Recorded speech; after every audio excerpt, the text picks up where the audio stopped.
எனக்கு அன்பான தேவஜனமே, கர்த்தர் யாருக்கு துணை நிற்கிறார்? கர்த்தருக்கு காத்திருக்கிறவர்களுக்கு அவர் துணை நிற்கிறார் என்ற தலைப்பில் இன்று விசுவாசத்தின் தகப்பன் ஆபிரகாமை குறித்து பார்க்கிறோம்.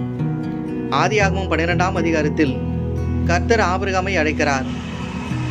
தேசம், இனம், தகப்பன் வீட்டையும் விட்டு நான் உனக்கு காண்பிக்கும் தேசத்துக்கு புறப்பட்டு போ என்று தேவன் ஆபிரகாமை அழைத்தார். கர்த்தர் சொல்படியே கேட்டு ஆபிரகாமும் புறப்பட்டு போனான். உடன் ஆபிரகாமுடைய சகோதரனாகிய லோத்துவும் புறப்பட்டு போனான். ஆபிரகாம் சென்ற எல்லா இடத்திலும் தனக்கு ஒரு கூடாரமும் கர்த்தருக்கு ஒரு பலிபீடத்தையும் கட்டினான். ஆபிரகாமுடைய சகோதரன் லோத்து வாழ்ந்த சோதோமை அழிக்கப் போகிறேன் என்று ஆபிரகாமுக்கு அறிவிக்கப்பட்டது.